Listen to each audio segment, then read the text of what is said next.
Hello everyone, welcome to ixamBee.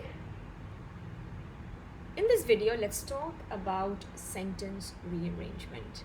Now, I have students who keep on telling me that for the other core content areas like spot the error, like sentence improvement, like close test, we can at least follow certain grammatical rules. But what about sentence improvement?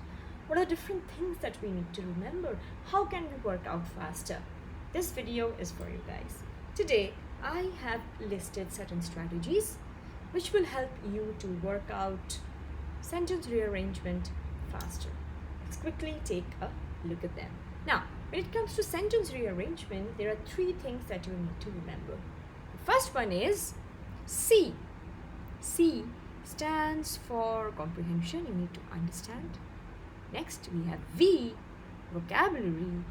And next, we have logic. C, V, L. You just need to look at three things, guys. Comprehension, vocabulary, logic. Yes, you have heard it right. Vocabulary is very, very important in sentence rearrangement. How?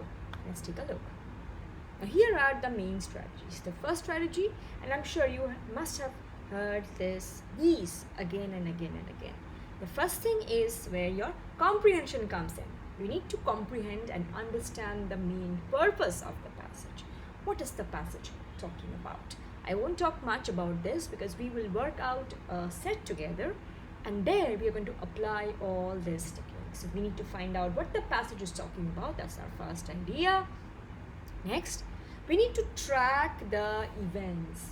What is happening? And this we can do by spotting the keywords. Now, what are these keywords, right? So the keywords are also, besides, furthermore, in addition, and if you try to understand this carefully, you will see each and every keyword has a purpose. For example, take a look at on the other hand, which means what? Two things have been mentioned. If you have found one, you need to find the other one. Same with besides, same with moreover, means what? Two linked things have been said. There are two things that are linked. You have one, you need to find out the other one, right? So all these will lead you to a pair, sentences that come before, that come after. So you need to track this out carefully. Last point is articles, pronouns and adjectives. Now, what about articles? I saw a boy playing with his brother. The next day, I saw the boy, but his brother was missing. What happened? In the first sentence, I introduced the boy and I used a. In the second sentence, we already know the boy. I've met him yesterday. So a becomes the, right?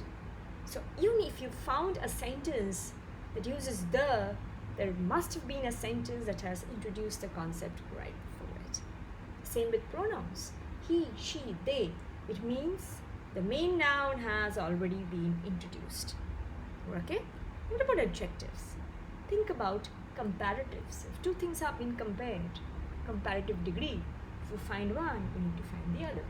Okay? So these are the main strategies, but then how to implement? This we can only do by practice. Let's quickly take a look at a sentence. And this is a mental note for you. For your convenience, I have divided the keywords into different types. So introductory, concluding, comparative, contrast, just for your sake so that you can understand it better. Okay? Let's take a look at this example. Fine? So there are 6 sentences. We need to find out the first sentence. But even before that, remember the first point, try to find out what this passage is talking about. Give yourself a minute. Try to find out what this passage is talking about.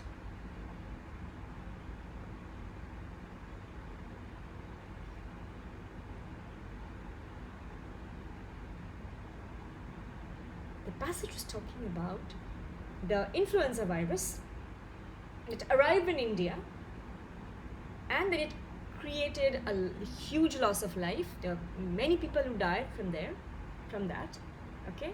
But the interesting thing is that the virus was present long back before 2009, but it was in some other form.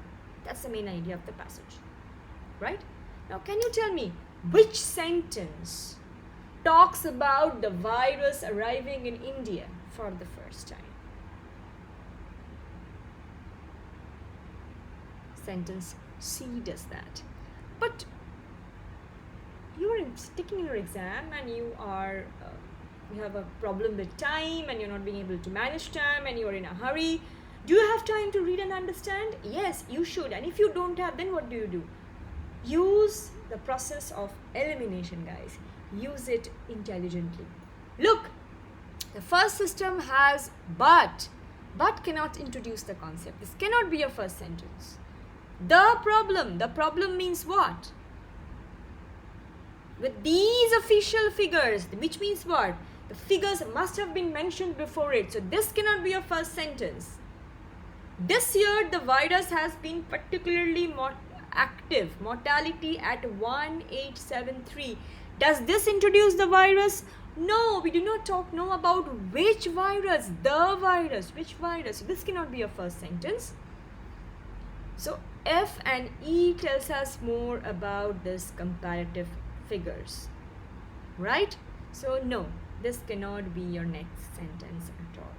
In that case, C is our first sentence. So we are done with the first sentence. We need to look at the second sentence. Okay? So now we are talking about the influenza virus coming in and wreaking havoc. Okay? Which is the next one. The worst was 2015. So we are backtracking. So first 2009 it came. Then what happened in 2015? Too many people succumbed. Yes, 2990 people succumbed. This is your second sentence. Next what? Next, we have another piece of information which is sort of referring to what happened in 2015. So now that is important. So these two sentences are linked because D is giving you more information about E. So this year's figures are almost close to 2015. So this is your sentence number 3. So it's CED. Next, in comparison. So D and F are related. We are now talking about 2016 after 2015. So it's now CEDF. Now we have 2 more sentences to go. Obviously, B is talking about these figures. So B will come right after that. And we are left with A, which is nothing but the last sentence. So here you go. CEDF, BA. Right? Now I have a small task for you. Here is another sentence. Try to work it out. Time yourself. And in the comment section, let me know. How many minutes or how many seconds did you take to work out this? And whether these strategies helped you out or not. And also, write down the answer. And I'm going to take a look at it. I hope strategies were of use to you and you're going to use it next time when you work out sentence rearrangement questions. Thanks for watching. Stay tuned and I'll be back very soon.